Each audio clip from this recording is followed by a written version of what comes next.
અહીંયા આપણે સદિશના ગુણાકાર વિશે પહેલા વાત કરીએ અને ત્યારબાદ પ્રવેગ વિશે વાત કરીશું. સદિશ અને પ્રવેગ બેનો ટોપિક આપણે અહીંયા કમ્બાઇન્ડ સમજીએ છીએ. તો જો ગુણાકારમાં વાત કરીએ તો સદિશના 3 ટાઈપ્સમાં ગુણાકાર થાય છે. સદિશનો અદિશ સાથે ગુણાકાર થાય તો આપણને સદિશ મળશે. જેમ કે એક એક્ઝામ્પલ આપ્યો છે 2 * a બાર = 2a બાર લખી શકીએ છીએ. તો આપણે સદિશનું કોઈ અદિશ ડેટા સાથેનું મલ્ટિપ્લિકેશન લીધું હોય તો આપણને રિઝલ્ટમાં સદિશ આવશે. એના જેટલો ભાગ હશે એના આધારે ગુણાય. 3 * b બાર કર્યું હોય તો 3b બાર જેવો જવાબ મળશે. પહેલો સિમ્પલ છે જે દરેકને ખ્યાલ આવે એવું છે. બીજામાં આપણે સમજીએ સદિશ ગુણ્યા સદિશ કરીએ રિઝલ્ટ આપણને અદિશ મળે. સદિશ ગુણ્યા સદિશ કરી નાખીએ રિઝલ્ટ અદિશ મળશે. એવું એક એક્ઝામ્પલ આપણે એવા ગુણાકારને આપણે ડોટ ગુણાકાર કહેવામાં આવે છે. ડોટ ગુણાકાર કહીએ છીએ તો a.b વડે લખાય છે. જેમ કે આપણે એક એક્ઝામ્પલ લઈએ બળ ગુણ્યા સ્થાનાંતર અને આવે છે રિઝલ્ટ કાર્ય. બળ ગુણ્યા સ્થાનાંતર કરીએ તો રિઝલ્ટ કાર્ય આવે. કાર્ય અદિશ રાશિ થશે. એવી રીતે બળ ગુણ્યા વેગ કરીએ અને રિઝલ્ટ આવે છે પાવર. પાવર અદિશ રાશિ થશે. તો એનો સદિશ ગુણ્યા સદિશ કરીએ છીએ. બળે સદિશ છે, વેગે સદિશ છે અને રિઝલ્ટ આવે છે પાવર જે અદિશ છે. તો આ ટાઈપનો ગુણાકાર ડોટ ગુણાકાર હશે. એના પછી આવશે ક્રોસ ગુણાકાર. એક અલગ ટાઈપનું ધ્યાન રાખવા જેવું ત્રીજો ગુણાકાર આવશે. સદિશ ગુણ્યા સદિશ કરીએ ને એનું રિઝલ્ટ આવે સદિશ. તો આવાને ક્રોસ ગુણાકાર કહેવામાં આવશે. a × b વડે લખાય છે. તો આની અંદર સમજવા જઈએ તો a × b આને સદિશ ગુણ્યા સદિશ કરીએ ને રિઝલ્ટ એ સદિશ આવે. જેમ કે આપણે એવું જ ઇક્વેશન જોવા જઈએ તો સ્થાનાંતર ગુણ્યા વેગમાન, સદિશ ગુણ્યા વેગમાન કરીએ તો આપણને કોણીય વેગમાન મળશે. તો 3 × 3 સદિશ છે. તો એવા બળ ગુણ્યા સ્થાનાંતર કરી નાખીએ તો આપણને ચલો ટોર્ક મળે છે એક અલગ રાશિ. તો એ પણ આપણા માટે કેવી થશે? સદિશ થશે. એ બધા માટે એક મેથડ અલગ થશે. પણ ટૂંકમાં 3 ટાઈપ્સ આપણે પાડી શકીએ છીએ આના અલગ અલગ રિઝલ્ટના. હવે આમાંથી આપણે આ ટોપિક તો દરેક ખ્યાલ આવી જાય એવો છે. પણ એના પછીનો જે સેકન્ડ ટોપિક છે ડોટ ગુણાકાર, એના માટે થોડી વાત કરીએ છીએ આજે.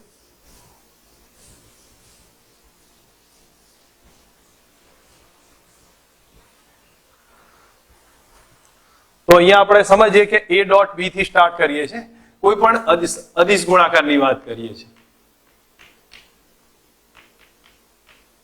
અને એને ડોટ ગુણાકાર પણ કહેવામાં આવે છે. હવે આને લખાય કઈ રીતે તો ધ્યાન રાખીશું. a.b એટલે કે a નો b નો અદિશ ગુણાકાર a.b = ab cos θ થાય. a.b = ab cos θ થશે. a.b = ab cos θ વડે આને રિપ્રેઝન્ટ થાય છે. હવે એક વસ્તુને સમજવાનો ટ્રાય કરી કે આનો અર્થ શું થાય છે. a.b = ab cos θ. તો આપણે આને સદિશમાં રિપ્રેઝન્ટ કઈ રીતે કરી શકીએ? જેમ કે આપણી પાસે સદિશ a બાર છે, આ સદિશ b બાર છે, આ સદિશ અહીંયા b બાર લઈ લીધો છે. હવે આના ઉપરથી આપણે સમજવાનો ટ્રાય કરીએ બે વચ્ચેનો એંગલ છે θ જેટલો. તો આપણે b નો x અક્ષ ઉપરનો પ્રક્ષેપ ઉતારું છું. પ્રક્ષેપ એટલે ઘટક થશે. આ x અક્ષ ઉપરનો ઘટક ઉતાર્યો તો આ ઘટક થાય કેટલો? આ b છે, આ cos θ છે. તો આ એંગલ 90 થઈ ગયો. 90 થાય તો આપણે સીધું લખીએ છીએ આ ડિસ્ટન્સ હશે આપણે કેટલું થાય છે એ મેઝર કરવું છે. તો આપણે cos θ બરાબર શું લખાશે? તો cos θ બરાબર પાસેની બાજુ. પાસેની બાજુ અહીંયા ખૂણો છે એની પાસેની બાજુ a છે, બરાબર. અને કર્ણ જે હશે એ b જેટલો છે. તો આપણે લખીએ છીએ a/cos θ, સોરી a/b થશે. તો પાસેની બાજુ એટલે a અને કર્ણ છે b, તો a/b થશે. તો એ ઉપરથી આપણે કહી શકીએ, સોરી મારી એક મિસ્ટેક છે અહીંયા લખવામાં. હું તમને cos θ બરાબર અહીંયા સ્ટેપમાં પ્રોપર લખું છું. આ ડિસ્ટન્સ x હશે કારણ કે એ તો આખો ટોટલ સદિશ છે. એ આખો ટોટલ સદિશ છે. અહીંયા લખવામાં ભૂલ થઈ છે. તો cos θ બરાબર શું લખાશે? પાસેની બાજુ એટલે x થશે. પાસેની બાજુ x ડિવાઇડેડ બાય કર્ણ થશે. તો કર્ણ એટલે b થશે. તો x નો મતલબ કેટલો આવ્યો? x બરાબર b cos θ. x બરાબર b cos θ. તો હવે a.b મારે લખવું હોય a.b બરાબર ab cos θ છે. તો ab cos θ. તો આપણે b cos θ ના બદલે શું લખી શકીએ છીએ? x લખી શકું છું. તો a.b બરાબર a અને x લખી દીધું છે. આનો મતલબ શું થયો? આનો મતલબ એ થશે કે કોઈ પણ સદિશ છે તો સદિશનું માંથી એક સદિશનું મૂલ્ય અને બીજા સદિશનો પહેલા સદિશ પરનો પ્રક્ષેપ એટલે કે x, એક સદિશનું મૂલ્ય અને બીજા સદિશનો પહેલા સદિશ પરનો પ્રક્ષેપ એટલે x, એ બેનો ગુણાકાર છે એ જ આપણા માટે અદિશ થશે. આ જે ડોટ ગુણાકારમાં મળશે એનો મતલબ કે આ જે સદિશ હોય બે કોઈ પણ ગમે તે સદિશ હોય પણ એનો x અક્ષનો સોરી પહેલા સદિશનો એ દિશાનો ઘટક લઈ લો અને એની સાથે ગુણી કાઢો તો એ આપણા માટે અદિશ ગુણાકાર થશે. હવે એનાથી રિવર્સ લઈએ તો બી ચાલી જશે. રિવર્સમાં તમે સમજ રાખો કે આ સદિશ a બાર છે, આ સદિશ b બાર છે. હવે આના ઉપર આપણે લંબ ડ્રો કરી નાખીએ અહીંયા, તો આ એંગલ 90 મળશે અને આ બે વચ્ચેનો એંગલ છે થીટા. ઓકે, તો હવે આ તો ચલો એક સિદ્ધાર્થમાં તમને સમજ સમજાવું કે આ b સદિશ આટલો મોટો હોય તો આપણે b બાર અહીંયા સાઈડમાં રાખી દીધું છે. હવે આનો જે ભાગ છે એ x જેટલો અહીંયા મળે છે. તો અહીંયા cos θ બરાબર શું થાય? તો cos θ બરાબર પાસેની બાજુ કેટલી છે? x છે અને કર્ણ કેટલો થયો? a થયો. તો x બરાબર હવે કેટલા થઈ ગયા? a cos θ. તો આમાં જ્યારે હું લખવા જાઉં તો a ડોટ b બરાબર હું ba cos θ એ લખી શકું. ba cos θ તો b થઈ ગયું અને a cos θ એટલે x થશે. તો b into x લખીએ કે એનો મતલબ શું થયો? કોઈ બીજા સદિશનું મૂલ્ય, ચલો b એટલે બીજા સદિશનું મૂલ્ય અને પહેલા સદિશનો બીજા સદિશ પરનો પ્રક્ષેપ. તો અહીંયા શું હતું? કોઈ એક સદિશનું મૂલ્ય અને બીજા સદિશનો પહેલા પરનો પ્રક્ષેપ. અહીંયા શું થાય છે? બીજાનું મૂલ્ય અને પહેલાનો બીજા પરનો પ્રક્ષેપ. એનો અર્થ શું થયો કે a ડોટ b બરાબર શું લખાય? a ડોટ b બરાબર ab cos θ એ લખાય અથવા ba cos θ એ લખાય. ab cos θ પણ લખીએ અથવા ba cos θ એ લખીએ અને અહીંયા આ રીતે લખાય એક સદિશનું મૂલ્ય, એકનું મૂલ્ય ગુણ્યા બીજાનો પહેલા પરનો પ્રક્ષેપ. આ રીતે પણ લખી શકીએ છીએ. એનો અર્થ સમજો, a ડોટ b એટલે ab cos θ એ લખાય અથવા ba cos θ એ લખાય. એના અર્થમાં બીજા શબ્દોમાં હું આમે લખી શકું b બાર ડોટ a બાર એ લખાય. એટલે a બાર ડોટ b બાર એ લખી શકું, ab cos θ ba cos θ એ લખું અથવા b બાર ડોટ a બાર એ લખાય અથવા પછી લખાય કોઈ એકનું મૂલ્ય, એક સદિશનું મૂલ્ય અને બીજાનો પહેલા પરનો પ્રક્ષેપ. બસ આ રીતે પણ લખી શકીએ છીએ. ઇન શોર્ટ આપણને સદિશ અદિશ ગુણાકારનો બેઝિક આઈડિયા ક્લિયર થવો જોઈએ. આટલું આપણને ધ્યાન પર હોવું જોઈએ કે જેથી કરીને આના રિલેશનને સમજી શકીએ છીએ. હવે આના ગુણધર્મો વિશે થોડી વાત કરું છું. તો ગુણધર્મો સમજીએ કે કેટલી રીતના ગુણધર્મોનો યુઝ થાય છે અહીંયા.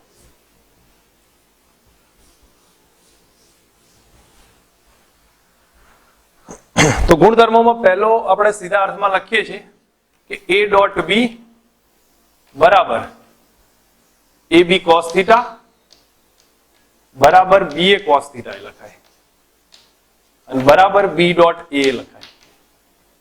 b ડોટ a એટલે ક્રમનો નિયમ થઈ ગયો. ક્રમનો નિયમ છે. તો a ડોટ b બરાબર ab cos θ બરાબર ba cos θ બરાબર b ડોટ a પણ લખી શકીએ છીએ. સેકન્ડમાં ચેક કરું છું. સેકન્ડમાં આપણે જો જૂથનો નિયમ વાત કરીએ, જો જૂથનો નિયમ યુઝ કરવો હોય તો a ડોટ સમજો b પ્લસ c હોય, a dot b plus c, તો આને સાદી રીતે છૂટા પાડી શકાય કૌંસમાં. તો આપણે લખીએ a ડોટ b વત્તા a dot c, a dot c એટલે કે a ડોટ b વત્તા a ડોટ c. સાદા ગુણાકારની જેમ કૌંસ છૂટો પડે. તો પહેલો થયો ક્રમનો નિયમ, બીજો થયો જૂથનો નિયમ, ત્રીજી વાત કરીએ છીએ. આ ગુણધર્મો આપણે સમજવા જેવા છે. ત્રીજામાં કહું, જો θ 90 હોય અથવા પહેલા 0 લઈએ છીએ, θ 0 હોય તો cos 0 1 થાય, cos 0 1 થશે. તો આપણે a ડોટ b માં ચેક કરીએ. a ડોટ b બરાબર ab cos 0 અને cos 0 1 છે તો એનો અર્થ થયો ab થાય.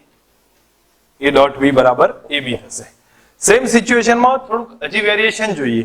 a ડોટ a કરીએ, a ડોટ a, તો a ડોટ a એટલે a નું મૂલ્ય એટલે a સ્ક્વેર થાય અને બે વચ્ચેનો ખૂણો 0 જ થાય, cos a અને a વચ્ચેનો. તો cos 0 એનો મતલબ થયો a સ્ક્વેર. તો આપણે ધ્યાન પર હોવું જોઈએ, a ડોટ a એટલે a સ્ક્વેર થાય, a ડોટ a એટલે a સ્ક્વેર થશે. હવે આ આપણા થયો 0 માટે એટલે કે સમાંતર સદિશ માટે. અહીંયા હું લખું છું સમાંતર સદિશ હોય. જો a અને b પેરેલલ હોય આપણે સીધા અર્થમાં લખીએ θ 0 અથવા હું સ્ટેપ અહીંયા લખી દઉં છું જેથી તમને ધ્યાન પર રહે. a પેરેલલ b હોય ત્યારની કન્ડિશન કઈ છે સમજ રાખજો. a પેરેલલ b હોય તો θ 0 હશે, તો θ 0 cos 0 1 થશે, સમાંતર થાય. તો a ડોટ b એટલે ab cos 0 એટલે ab થઈ જશે. તો a ડોટ a સ્ક્વેર થઈ ગયા આ રિલેશન. પછી એના પછી આગળ ચેક કરીએ, એમાં θ 180 લઈએ છીએ ચોથામાં, એન્ટી પેરેલલ હોય. થીટા 180 છે, થીટા 180 હોય તો cos 180 -1 થાય, cos 180 -1 થાય.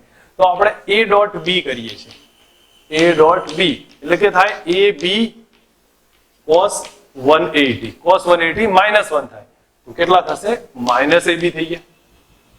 આ રિઝલ્ટ આવશે. ચોથામાં પછી પાંચમું આપણે ચેક કરીએ, પ્રતિ સમાંતર હોય ત્યારની વાત કરી છે આ કન્ડિશનમાં. હવે લંબ હોય ત્યારે તો a બાર લંબ b બાર છે તો એનો મતલબ થયો થીટા 90 થયો, થીટા 90 થાય. હવે એ સિચ્યુએશનમાં જો થીટા 90 આવે તો એના ઉપરથી અહીંયા સમજ રાખીએ cos 90 0 થાય, cos 90 0 આવશે. તો હવે a ડોટ b કરીએ, a ડોટ b બરાબર ab cos 90 અને cos 90 0 થશે. ધેટ મીન્સ ab 0 થઈ ગયા. તો આપણને આ પાંચ ગુણધર્મો તો સમજ આવી જ જવી જોઈએ, આમાં કોઈ મોટી વસ્તુ નથી કે આમાં ના આવડે એવું. તરત ક્લિયર થાય કે ક્રમનો નિયમ છે a ડોટ b બરાબર b ડોટ a લખી શકીએ આપણે, કારણ કે ab cos θ ને બદલે b cos θ લખાઈને b dot a પણ મૂકી શકીએ છીએ. જૂથનો નિયમ a dot b plus c એટલે a ડોટ b વત્તા a ડોટ c, જૂથનો નિયમ ઈઝી ફાઇન્ડ કરીએ કે હવે a અને b પેરેલલ હોય અને થીટા 0 બનતો હોય, a અને b પેરેલલ હોય એનો મતલબ થીટા 0 બને છે, થીટા 0 બને cos 0 1 થશે તો સમાંતર સદિશ થયા એકબીજાના. હવે એ સિચ્યુએશનમાં જ્યારે a ડોટ b આવે તો ab cos 0 1 એટલે ab આન્સર આવશે આનો. અને a ડોટ a ધારો કે બે સદિશ છે, a ડોટ a કરવામાં આવે સમાન સદિશ છે તો એ કન્ડિશનમાં એમનો ખૂણો તો 0 જ હોય તો a ડોટ a એટલે a સ્ક્વેર થઈ જશે સીધું જ. અને જો સદિશ પ્રતિ સમાંતર હોય તો a ડોટ b એટલે ab cos 180 થાય, કારણ કે પ્રતિ સમાંતર વિરુદ્ધ દિશામાં આવશે. એના આધારે જોવા જાવ તો cos 180 -1 થશે, ધેટ મીન્સ -ab આવશે.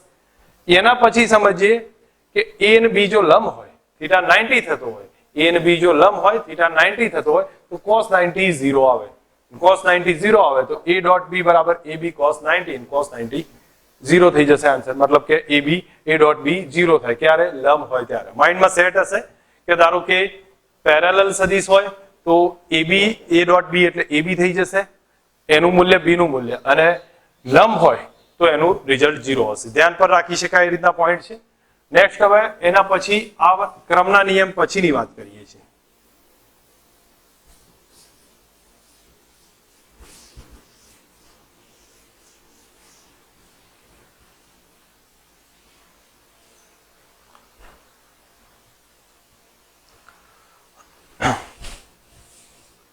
હવે એના પછી આગળ વાત કરીએ કે આનાથી આગળમાં થોડો છઠ્ઠો કદાચ આપણે નંબર કદાચ આગળ પાછું હોય તો છઠ્ઠા નંબરથી અહીંયા લખું છું કે ધારો કે એકમ સદિશની વાત કરી દઈએ તો x અક્ષ y અક્ષ z અક્ષના એકમ સદિશ કયા છે?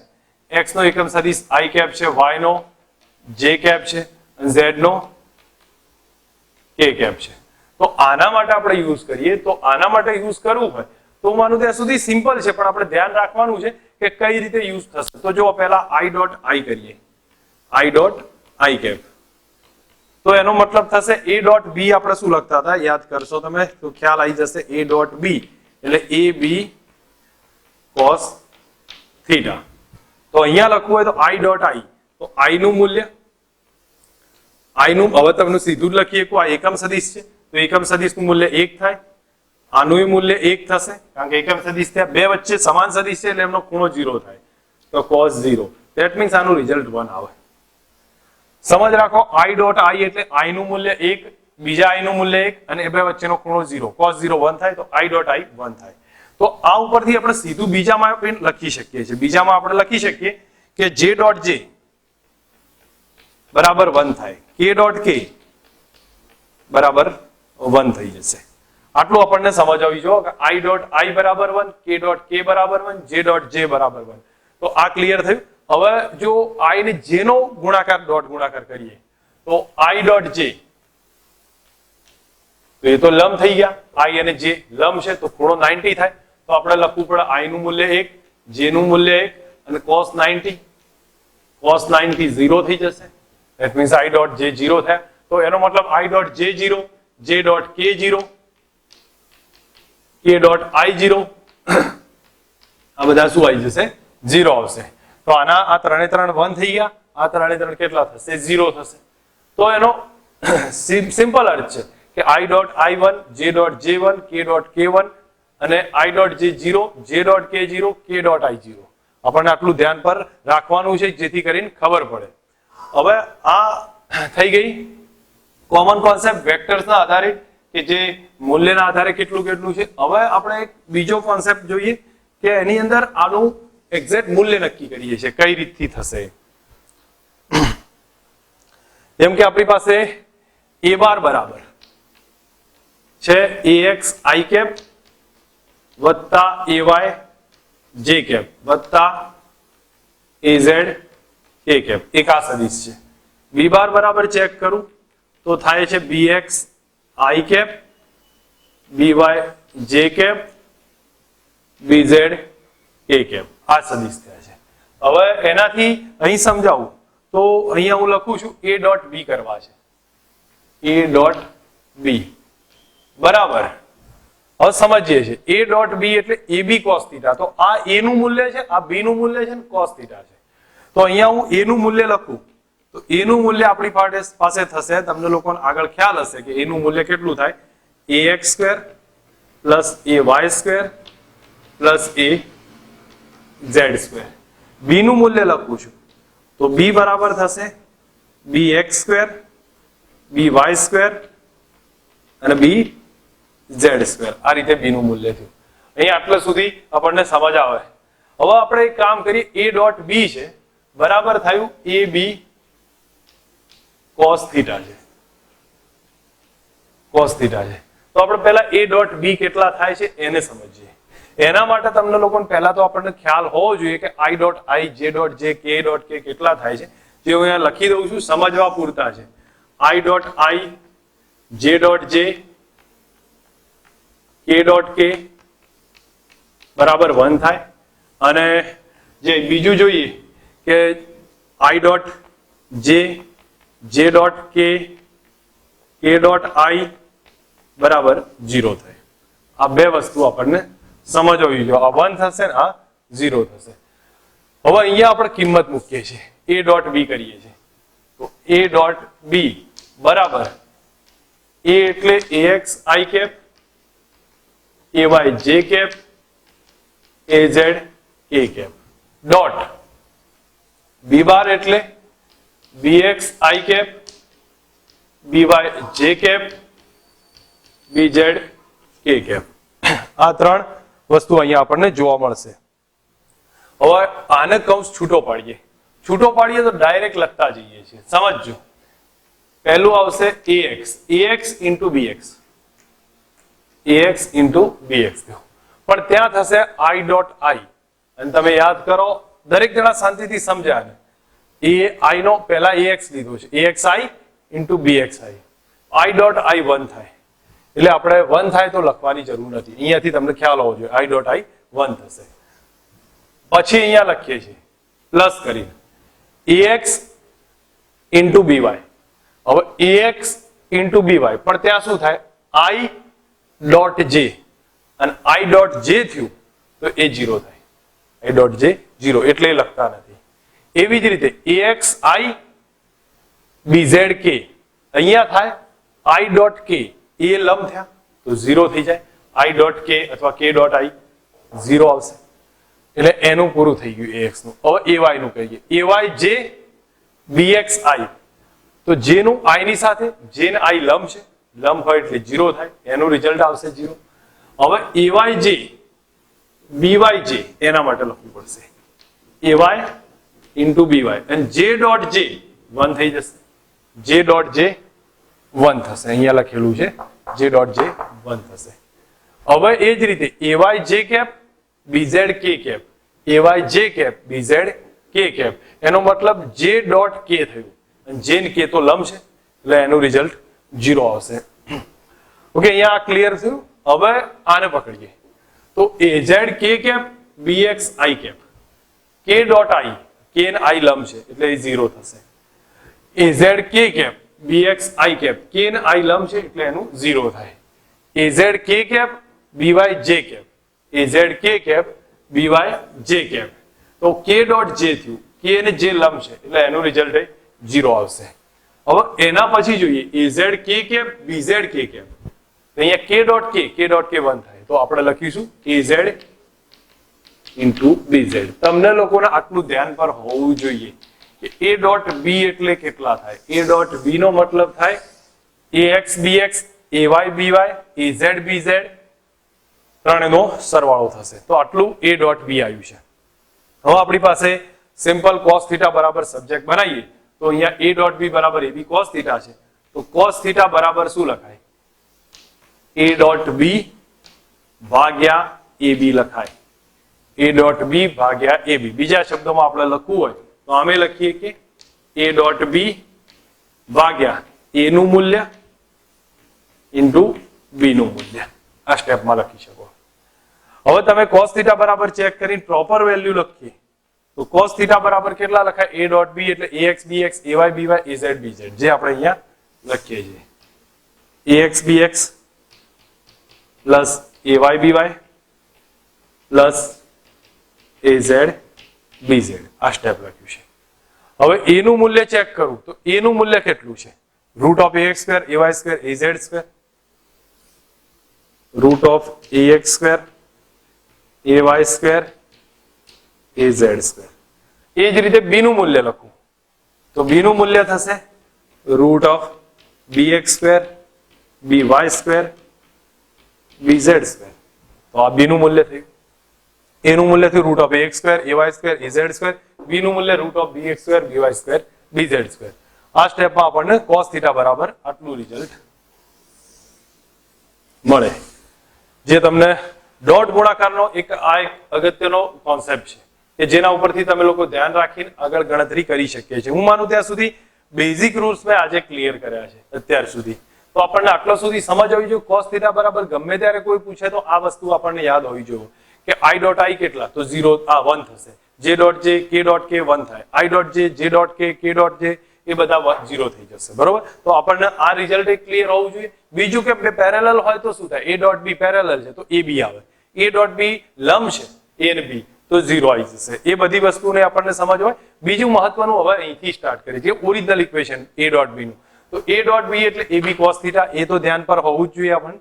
અને cos θ બરાબર શું કહેવાય કે a ડોટ b ભાગ્યા ab. હવે એમાં તમે લખતી વખતે ધારો કે બે સદિશના મૂલ્ય આપ્યા છે અને તમને પૂછાય કે a ડોટ b કેટલા થયા તો સીધી જ ગણતરી ax bx ay by az bz નો સરવાળો થશે. ax bx ay by az bz એમાં i cap j cap k cap કશું જ નહીં આવે. સીધો સરવાળો કરી દેવાનો સહગુણકોનો. cos θ પૂછાય તો a ડોટ b ભાગ્યા ab. હવે a ડોટ b એટલે ax bx ay by az bz ત્રણનો સરવાળો અને a નું મૂલ્ય b નું મૂલ્ય આ રીતે લખી શકીએ છીએ. તો આપણને ખ્યાલ આવવો જોઈએ કે કઈ રીતથી બતાવી શકીએ છીએ આને. આજનો કોન્સેપ્ટ એક મેં સમજાવ્યો છે અહીંયા સુધી જેને પરફેક્ટ પ્રિપેર કરી રાખજો. નેક્સ્ટ આપણે પ્રવેગની વાત કરીએ છીએ અને આજે આ ટોપિકની જે પ્રેક્ટિસ ક્વેશ્ચન છે અથવા થોડીક ડિટેલમાં માહિતી જે આપવાની છે એ આપણે નેક્સ્ટ લેક્ચરમાં ચેક કરીશું. પણ અત્યારે હાલ હવે પ્રવેગ વિશે વાત કરીએ છીએ. પ્રવેગનું ટેક્સ્ટબુકના રિલેટેડ ટોપિક કયો છે એના આધારિત કઈ રીતે સમજવાનું છે. જે પ્રવેગ વિશે વાત કરીએ છીએ આપણે આગળ જે ટોપિક જોયો તો પ્રવેગનો એ અદિશ હતું. હવે સદિશમાં પ્રવેગ વિશે વાત કરીએ તો પ્રવેગનો સીધી વ્યાખ્યા આપણે સમજવા જઈએ તો પ્રવેગની ડિટેલમાં જોઈશું. તો પ્રવેગ એટલે થશે વેગમાં ફેરફાર, વેગમાં થતો ફેરફાર અને એના માટેનો સમયગાળો. તો આપણે સીધું સ્ટેપમાં લખી શકીએ પ્રવેગ એટલે વેગમાં થતો ફેરફાર ભાગ્યા સમયગાળો થશે. તો આપણે એક સમજાવો પ્રવેગ a બાર બરાબર સદિશ સ્વરૂપે લખીએ તો પ્રવેગ a બાર બરાબર વેગમાં થતો ફેરફાર ડેલ્ટા v બાર ભાગ્યા ડેલ્ટા t જેટલું કહી શકીએ. આ સરેરાશ પ્રવેગ છે. એટલે હું આને a બાર વડે કેપિટલ a બાર વડે અથવા તો સ્ટેપમાં તમે જો a બાર વડે લખો અથવા પછી એવરેજમાં a બાર વડે લખી દો જેથી કરીને આપણને ખ્યાલ આવે કે આ પ્રવેગ સદિશ છે પણ સરેરાશ પ્રવેગની વાત કરી છે. એટલે હું પહેલા સરેરાશ પ્રવેગની વાત કરીશું. તો સરેરાશ પ્રવેગ છે. સરેરાશ પ્રવેગ બરાબર વેગમાં થતો ફેરફાર ભાગ્યા સમયગાળો થશે જ્યાં આપણે delta v by delta t કરી શકીએ છીએ અને આ રીતે મૂકી શકીએ છીએ કિંમત. હવે આનો એકમ તમને લોકોને ખ્યાલ હશે એની ડાયરેક્શન ખબર હશે પણ છતાં આપણે અહીંયા લખીએ છીએ અને પછી એનું થોડુંક અલગ ફોર્મમાં પણ લખવાનો ટ્રાય કરીએ. એની દિશા હશે જે સાઈડમાં લખી દઉં છું. એકમ છે મીટર પર સેકન્ડ સ્ક્વેર છે અને દિશા છે એ ડેલ્ટા વી ની દિશામાં છે. ધ્યાન રાખજો, એટલે ડાયરેક્શન ડેલ્ટા વી ની દિશામાં જોવા મળશે, વેગમાં થતા ફેરફારની દિશામાં. હવે આપણે એક કામ કરીએ, ડેલ્ટા વી બરાબર આપણને ખ્યાલ હશે કે ડેલ્ટા વી બરાબર v x I cap plus v by j cap છે, બરોબર, વી ના બદલે. તો એ રીતે પણ આને છૂટું પાડીને લખીએ કે બાર બરાબર લખીએ તો વીએક્સ આઈ કેપ અને વી બાય જે કેપ આમ લખી શકીએ. જેમ એ બાર એ બરાબર x i cap a y જે કેપ છે, વી બાર બરાબર વીએક્સ આઈ કેપ વી વાય જે કેપ છે. જે કિંમત અંદર મૂકીએ તો હવે એ બાર બરાબર આપણે ચેક કરીએ અથવા એવરેજમાં એ બાર બરાબર ડેલ્ટા બાય ડેલ્ટા, ડેલ્ટાના વી ના બદલે લખીશું વીએક્સ આઈ કેપ વી વાય જે કેપ અને નીચે ડેલ્ટા ટી. અને કૌંસ છૂટો પાડી દઈએ તો એ બાર બરાબર delta v x by delta T I cap plus delta v y by delta T જે કેપ. આ એક રિલેશન આપણને મળશે જે સરેરાશ પ્રવેગનું નોર્મલ ઇક્વેશન છે, જે આપણે આગળ સરેરાશ વેગ માટે યુઝ કરી ચૂક્યા છીએ, આ જ ટાઈપનું. તો દરેક જણા ધ્યાન રાખે, સિમ્પલ સમજવાનો ટ્રાય રાખે. સરેરાશ પ્રવેગ એટલે વેગમાં થતો ફેરફાર ભાગ્યા સમયગાળો, એને delta V by delta t કહેવાય. એનો એકમ મીટર પર સેકન્ડ સ્ક્વેર છે, એની દિશા ડેલ્ટા વી ની ડાયરેક્શનમાં છે. બીજું વી બાર બરાબર વીએક્સ આઈ કેપ વી વાય જે કેપ, જે કિંમત મૂકીએ આપણે તો આપણે અહીંયા આ રીતનું રિલેશન આવશે. હવે delta v x by delta T I cap delta v y by delta T જે કેપ, આ એ બાર મળી ગયા છે. ઓકે, અહીંયા એ બાર નું કામ પૂરું થયું. હવે આના પછી તત્કાલીન વિશે વાત કરીએ. તો તત્કાલીન પ્રવેગ, આ સરેરાશ પ્રવેગની વાત થતી હતી, હવે આવશે તત્કાલીન પ્રવેગ. તો તત્કાલીન પ્રવેગ માટે આપણને ખ્યાલ હશે કે સમયગાળો સૂક્ષ્મ કરતા જઈશું. સમયગાળો સૂક્ષ્મ કરીએ તો અહીંયા લખવું પડશે કે limit delta T tends to 0. એનો મતલબ થયો કે સમયગાળો શૂન્યની નજીક છે પણ શૂન્ય નથી. તો આ એક કન્ડિશનમાં આપણે આટલું નોટ કર્યું છે. હવે એની કિંમતના આધારે એડજસ્ટ કરીને મૂકવાનો ટ્રાય કરીએ તો આપણું જ્યારે પણ તત્કાલીન પ્રવેગની વાત થશે તો સદિશ એ બાર બરાબર limit delta T tends to 0 અને આપણું સૂત્ર કયું આવે ડેલ્ટા વી ભાગ્યા ડેલ્ટા ટી. તો અહીંયા લખી દઈશું ડેલ્ટા વી ભાગ્યા ડેલ્ટા ટી. આ સ્ટેપ તત્કાલીન વેગનું થશે. હવે એના બદલે આપણે અહીંયા સીધા અર્થમાં હું લખી શકું ભાઈ ડીવી અપોન ડીટી, વિકલિતના ફોર્મમાં કન્વર્ટ થશે. સમજ રાખજો, આ સ્ટેપને ધ્યાન રાખીએ કે જ્યારે સમયગાળો શૂન્યની નજીક જઈએ અથવા શૂન્ય જેટલો લેવામાં આવે તો એ કન્ડિશનમાં શૂન્યની નજીક લેવામાં આવશે, વાસ્તવમાં શૂન્ય નહીં. તો એ સ્થિતિમાં limit delta T tends to 0 લખાય અને એ વખતે પ્રવેગ તત્કાલીન પ્રવેગમાં કન્વર્ટ થશે. તો એ બરાબર limit delta T tends to 0 delta v ભાગ્યા ડેલ્ટા ટી છે, ડેલ્ટા વી ભાગ્યા ડેલ્ટા ટી. હવે લિમિટ ને ડેલ્ટા કમ્બાઇન્ડ થશે એટલે વિકલિત થશે ડીવી બાય ડીટી. આને આપણે લખવું હોય તો વી નું ટી ની સાપેક્ષ વિકલન થાય, વી નું ટી ની સાપેક્ષ વિકલન બરાબર ડીવી અપોન ડીટી થાય. આ એક સ્ટેપ થઈ ગયું છે આપણે. હવે આટલું રિલેશન એ બાર બરાબર ડીવી અપોન ડીટી આવ્યું છે તો એને અલગ અલગ ફોર્મમાં કન્વર્ટ કરવું હોય તો એ બરાબર હું લખી શકું અહીંયા એ બરાબર limit delta T tends to 0 delta V by delta T delta V by delta T. V ના બદલે આપણે લખી શકીએ વીએક્સ આઈ કેપ પ્લસ વી વાય જે કેપ. કૌંસમાં લખી દઉં છું વીએક્સ આઈ કેપ પ્લસ વી વાય જે કેપ. કૌંસ છૂટો પાડ દો તો અહીંયા લખાશે એ બાર બરાબર limit delta T tends to 0 delta V X ભાગ્યા ડેલ્ટા ટી ડેલ્ટા વીએક્સ ભાગ્યા delta T into I cap plus આને આની સાથે લખીએ તો limit delta T tends to 0 limit delta T tends to 0 delta V Y ભાગ્યા ડેલ્ટા ટી ડેલ્ટા વીવાય ભાગ્યા delta T. અહીંયા બીજું કઈ કર્યું નથી. Limit delta T tends to 0 delta V X ભાગ્યા ડેલ્ટા ટી આઈ કેપ અને limit delta T tends to 0 delta V Y ભાગ્યા ડેલ્ટા ટી જે કેપ. આટલું આપણને એ બાર બરાબર મળી ગયું છે. હવે કોઈ પણ એ બાર હોય એને આપણે એમ લખીએ કે ax i cap વત્તા ay j cap, કોઈ પણ a બાર હોય તો એને ax i cap વત્તા ay j cap સાથે કમ્પેર કરીએ તો ax કેટલા, i ની સાથે કમ્પેર કરો, j ની સાથે કમ્પેર કરો તો ax કેટલા આયા, આ સ્ટેપ આવશે. હજી આને થોડુંક એક ફોર્મમાં લખવાનું રહી ગયું છે મારાથી, જે હું અહીંયા લખી દઉં છું કે આ એક વિકલિત ફોર્મ થશે. એટલે કે વિકલિત ફોર્મ એટલે આપણે શું લખીએ કે limit delta t tends to 0 delta vx upon delta t, જે લિમિટ ને ડેલ્ટા કમ્બાઇન્ડ થાય તો વિકલિતમાં કન્વર્ટ થશે. એટલે લખાય dvx અપોન dt, એટલા લખાશે dvx upon dt into i cap plus limit delta t tends to 0 delta y upon delta vy upon delta t, એટલે vy તો vy upon dt j cap. આ સ્ટેપ થશે. અહીંયા આ બે ભેગું થઈ વિકલિત થયું એટલે dvx અપોન dt, આ બે ભેગું થઈ વિકલિત થશે dvy upon dt into j cap થયું. હવે આપણા માટે જોવા જાવ તો a બાર બરાબર ax i cap વત્તા ay j cap છે.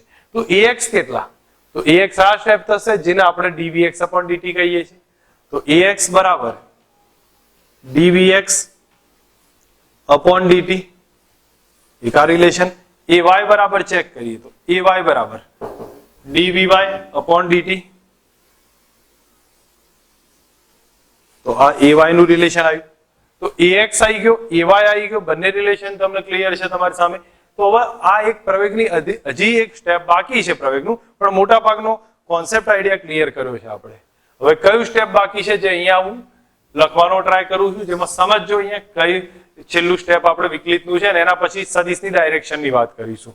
તો એ નું સિમ્પલ ઇક્વેશન થશે. એ નું આ ઇક્વેશન છે. તો a બાર બરાબર કયું લખાય છે, તો ધ્યાન રાખીશું dv અપોન dt. a બાર બરાબર dv અપોન dt, જ્યાં v ના બદલે કેટલા લખાય, dr અપોન dt.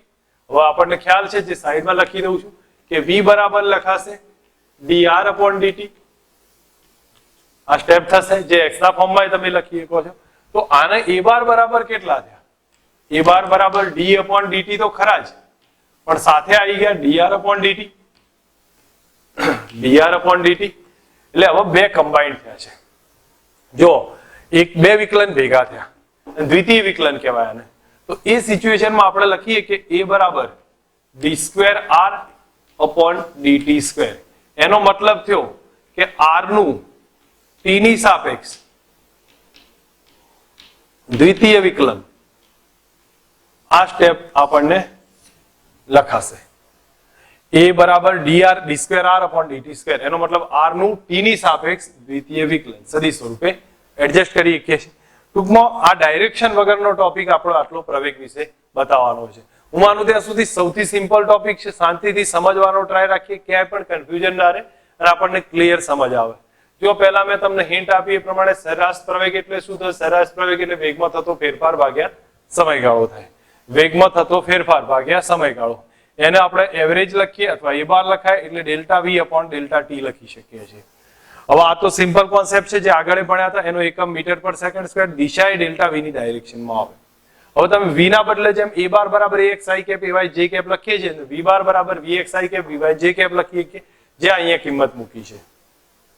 અહીંયા કિંમત મૂકી દીધી તો delta vx upon delta t into i cap થાય. અહીંયા થાય delta vy upon delta t into j cap થઈ જશે. તો આ સરેરાશ પ્રવેગ બરાબર થયું. તો સરેરાશ પ્રવેગનો કોન્સેપ્ટ અહીંયા ક્લિયર રાખીએ. ત્યારબાદ હવે તત્કાલીન પ્રવેગ વિશે જોઈએ. તત્કાલીન પ્રવેગમાં સમયગાળો શૂન્યની નજીક જુઓ, પણ શૂન્ય નહીં. એને આપણે limit delta t tends to 0 આના આધારિત લખીએ છીએ. તો a બરાબર હવે તત્કાલીનમાં એવરેજની નિશાની નીકળી જશે અને a બરાબર delta v by delta t લખીશું, પણ આગળ limit delta t tends to 0 લખીએ. લિમિટ ડેલ્ટા કમ્બાઇન્ડ થાય એટલે dv અપોન dt થશે, જેને આપણે કહીશું v નું t ની સાપેક્ષ વિકલન, એટલે dv અપોન dt આવશે. આટલા સુધી સમજ આવી જુઓ. હવે એના પછી v ના બદલે આપણે જે લખીએ છીએ એ આપણને ખ્યાલ હોવો જોઈએ કે v ના બદલે કેટલા લખીએ છીએ, vx i cap plus vy j cap. તો અહીંયા આ સ્ટેપમાં vx i cap plus vy j cap કૌંસ છૂટો પાડી દઈએ. કૌંસ છૂટો પાડશો limit delta t tends to 0 delta vx upon delta t i cap અને delta vy upon delta t j cap. લિમિટના આધારે બંને છૂટા પાડીને લખ્યા છે. હવે આના બદલે dvx અપોન dt લખાય. તો અહીંયા હું લખી દીધું છે મેં, જે અહીંયા લખ્યું છે dvx અપોન dt. આના બદલે dvy અપોન dt લખ્યું છે. તો અહીંયા i cap j cap થયું. a બાર ના બદલે લખીએ ax i cap વત્તા ay j cap આવશે. તો ax બરાબર dvx upon dt થાય, ay બરાબર dvy upon dt થશે. તો આ બે રિલેશન મળશે. ax મળી ગયો, ay મળી ગયો.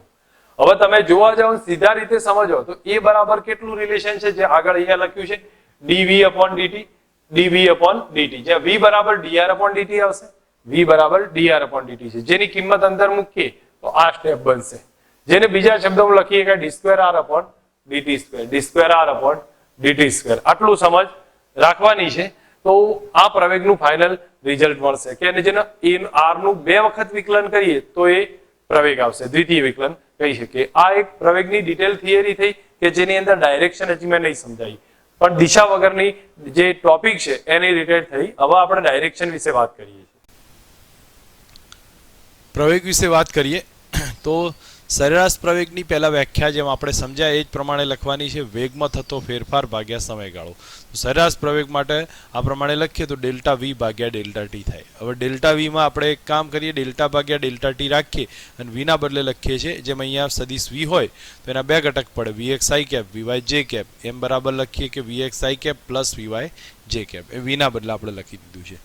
હવે આને છૂટો પાડી દઈએ તો delta V X upon delta T I cap અને delta V Y upon delta T જે કેપ, અથવા એને પછી એએક્સ આઈ કેપ પ્લસ એવાય જે કેપ પરથી પણ લખી શકીએ. ટૂંકમાં આપણા માટે એક આ રિલેશન સરેરાશ પ્રવેગનું થયું. તો સરેરાશ પ્રવેગમાં આપણે આટલું લખવું પડશે, જે મેં ઓલરેડી તમને તમારી સાથે આગળ ડિસ્કસ કર્યું છે. તમે શાંતિથી સમજશો તો ખ્યાલ આવી જશે. નેક્સ્ટ હવે તત્કાલીન પ્રવેગ વિશે વાત કરીએ છીએ. તો તત્કાલીન પ્રવેગ માટે જોયું તો મેં તમને કહ્યું હતું કે સમયગાળો કેવો લેવાનો, શૂન્યની નજીક જવાનો. સમયગાળો શૂન્યની નજીક લેતા જઈએ એટલે એ સિચ્યુએશનમાં આપણને ડેલ્ટા ટી ટેન્સ ટુ 0 આવે. તો એ બરાબર લખીએ તો limit delta T tends to 0 delta v ભાગ્યા ડેલ્ટા ટી આવે. હવે આ જે લિમિટ ને ડેલ્ટા કમ્બાઇન થાય તો આના બદલે આપણે અહીંયા ડીવી અપોન ડીટી લખી શકીએ છીએ. જો અહીંયા મારે ચેન્જ કરવું હોય તો હું સીધું જ લખી શકું છું ડીવી અપોન dt. એને હાલ પૂરતું એમના એમ રાખી દીધું છે. તો એ બરાબર સીધું સૂત્ર આવ્યું limit delta T tends to 0 delta V by delta t અથવા ડીવી અપોન ડીટી પણ લખી શકીએ. હવે આને થોડું એક આગળ કામ કરીએ કે વીના બદલે પાછું જેમ લખતા હતા એમ વીએક્સ આઈ cap plus V Y J cap લખો, અથવા પછી ડેલ્ટા વીના બદલે ડેલ્ટા વીએક્સ આઈ cap plus delta V Y J cap લખી દો. તો આના બદલે હું લખી દઈએ છીએ ડેલ્ટા વીએક્સ આઈ cap plus delta V Y J cap. તો હવે અહીંયા જે સ્ટેપ આવશે એમાં તમે જ્યારે આની કિંમત મૂકશો તો આ સ્ટેપ અલગ પડતું જશે. તો એ બરાબર delta T tends to 0 delta V X upon delta T I cap અને delta T tends to 0 delta V Y upon delta T જે કેપ આવશે. આના બદલે ડીવીએક્સ અપોન ડીટી કરીએ કાંઈ, આના બદલે ડીવીવાય અપોન ડીટી થશે. હવે આગળ જેમ એ બરાબર એએક્સ આઈ કેપ પ્લસ એવાય જે કેપ હતું તો એએક્સ બરાબર આ સ્ટેપ થઈ જાય, એના બદલે ડીવીએક્સ અપોન ડીટી લખ્યું. એવાય બરાબર આ સ્ટેપ થશે ડીવીવાય અપોન ડીટી. તમે જે પ્રમાણે સમજો એ પ્રમાણે શોર્ટમાં લખવાનો ટ્રાય કરજો. કોઈ એવું છે નહીં કે આપણને આમાં ના ખ્યાલ આવે. એક બીજી વસ્તુ અહીંયા પ્રવેગને એક્સને વાયના આધારિત દ્વિતીય વિકલન પરથી સમજાવી છે. તમે દ્વિતીય વિકલનમાં બે રીતે લખી શકો, મેં તમને ઓલરેડી સમજાવ્યું હતું એ પ્રમાણે લખી શકાય કે એ બરાબર થશે dv બાય dt સદિશ સ્વરૂપે, અથવા પછી d square r by dt square પણ લખી શકીએ. બરોબર, આ સ્ટેપ થઈ ગયા. અહીંયા પણ સેમ એવું થશે. ax ના આધારે x ના ઉપરથી જોયું છે તો ax બરાબર dvx અપોન dt, vx એટલે dx અપોન dt એટલે d square x upon dt square. ay બરાબર તમે સીધું જેમ અહીંયા d square r upon d t square છે એમ અહીંયા d square y upon d t square પણ લખી શકીએ છીએ. નોંધ આ સમજવા પૂરતી છે, આપણને ખ્યાલ હોવો જોઈએ કે કઈ સ્ટેપમાં યુઝ થઈ શકે છે. એએક્સ ને એવાય મળી ગયા છે તો પછી એનું મૂલ્ય ચેક કરી શકો, ટેન થીટા પણ ચેક કરી શકો, પણ આપણે હવે ડાયરેક્શન ચેક કરવાની છે. ડાયરેક્શન ચેક કરવા માટે હું માનું ત્યાં સુધી આ ટોપિક તમારે હવે લખવાનું નથી. જ્યારે તમને પ્રવેગનો ક્વેશ્ચન પૂછાય પ્રવેગ સમજાવો તો પ્રવેગના ક્વેશ્ચનમાં તમારે અહીંયા સુધી લખવાનું હશે, એનાથી આગળ લખવાનું છે નહીં. બરાબર, આ બે સ્ટેપ બે સ્લાઇડ છે એટલું જ લખવાનું રહેશે, બાકી એના પછી લખવાનું રહેશે નહીં. હવે આ સ્ટેપ સમજવાનો છે, આ સ્ટેપ સમજવાનો છે તો આપણે એને સમજના આધારિત ક્લિયર કરીએ. અહીંયા બતાવ્યું છે, મેં તમને ઓલરેડી વાત કરી હતી કે એ બરાબર લખી શકીએ ડેલ્ટા વી ભાગ્યા ડેલ્ટા ટી. તો એનો અર્થ થયો કે એની દિશા એ કોની દિશામાં હશે, ડેલ્ટા વીની ડાયરેક્શનમાં રહેશે. તો ડેલ્ટા વી કઈ રીતે ફાઇન્ડ કરવો મેં તમને ઓલરેડી ડિસ્કશનમાં કહેલું હતું આગળ પહેલાં. તો પી થી સમજો કે P1 પાસે જાય છે તો એક જ બિંદુમાંથી આને V1 ધારી લઉં છું, આ થઈ ગયો V2. તો એક જ બિંદુમાંથી V1 એ ડ્રો કરવાનો, V2 એ ડ્રો કરવાનો. તો અહીંયાથી જો આ V ડ્રો કર્યો જેને આપણે V1 કહીએ છીએ, આ V ડેશ ડ્રો કર્યો જેને આપણે V2 કહીએ, એક જ બિંદુમાંથી. પછી જવાનું ક્યાં 1 થી 2 તરફ. તો 1 થી 2 તરફ ગયા તો આ ડેલ્ટા V મળી ગયો. તો આ જ પ્રવેગની દિશા હશે. ડેલ્ટા V પ્રવેગની દિશા જોવા મળે. સેમ અહીંયા બતાવ્યું છે, આ પોઈન્ટ અહીંયા આ પોઈન્ટ, તો બે એક જ માંથી ડ્રો કરો તો આ ડેલ્ટા V આ ડાયરેક્શનમાં મળે. સેમ આ પોઈન્ટ માટે પણ ડેલ્ટા V આ ડાયરેક્શનમાં મળશે. અહીંયા આપણા માટે થઈ ગયું તત્કાલીન. તત્કાલીન જોઈતું હોય તો એ વખતે સ્પર્શકની દિશામાં વેગ આવશે અને પ્રવેગ આપણને આ કન્ડિશનમાં દર્શાવ્યો છે. તો હવે આ તો સમજવા પૂરતી ટોપિક છે. અહીંયા એક સેન્ટેન્સ બતાવ્યું છે જે તમને ધ્યાન પર રાખવાનું છે કે વેગ અને પ્રવેગ સુરેખ હોય, એનો મતલબ કે વેગ અને પ્રવેગ એક જ દિશામાં હોય, V અને A એક દિશામાં, અથવા પછી વેગ અને પ્રવેગ વિરુદ્ધ દિશામાં હોય. તો આ સિચ્યુએશનમાં સુરેખ હોય, બરાબર, મતલબ કે એક જ દિશામાં આપણે ગણી શકીએ છીએ, એક ડાયરેક્શનના. તો ગતિપથ સુરેખ જોવા મળશે. તો એમનો ગતિપથ કેવો હશે? સુરેખ હશે. પણ જો દ્વિપરિમાણ ત્રિપરિમાણમાં આ રીતના ગતિ થતી હોય એક્સ વર્સિસમાં, તો વાયમાં જે ગતિ થતી હોય તો સોરી વાય વર્સિસ એક્સમાં, તો આવી ગતિ હોય તો એ દરમિયાન પ્રવેગ અને વેગ વચ્ચેનો ખૂણો એ 0 થી 180 ની વચ્ચે જોવા મળશે. 0 થી 180 ની વચ્ચે હશે. અહીંયા કોન્સેપ્ટ આટલો જ સમજાવ્યો છે કે જો વેગનો પ્રવેગ સુરેખ હોય અથવા વિરુદ્ધ દિશામાં હોય તો એમનો ગતિપથ સુરેખ હોય. પણ ધારો કે જો દ્વિપરિમાણમાં ત્રિપરિમાણમાં ગતિ કરતા હોય તો વેગનો પ્રવેગ વચ્ચેનો ખૂણો 0 થી 180 ની વચ્ચે હોય. સમજવા પૂરતો છે. તો તમને ખ્યાલ આવી ગયો હશે. ક્વેશ્ચન જે આપણને પૂછાય પ્રવેગ સમજાવો, તો પ્રવેગ સમજાવવામાં અહીંયા સુધીનો ટોપિક હશે. જે ક્લિયર ધ્યાન રાખજો, સમજ આવવી જોઈએ.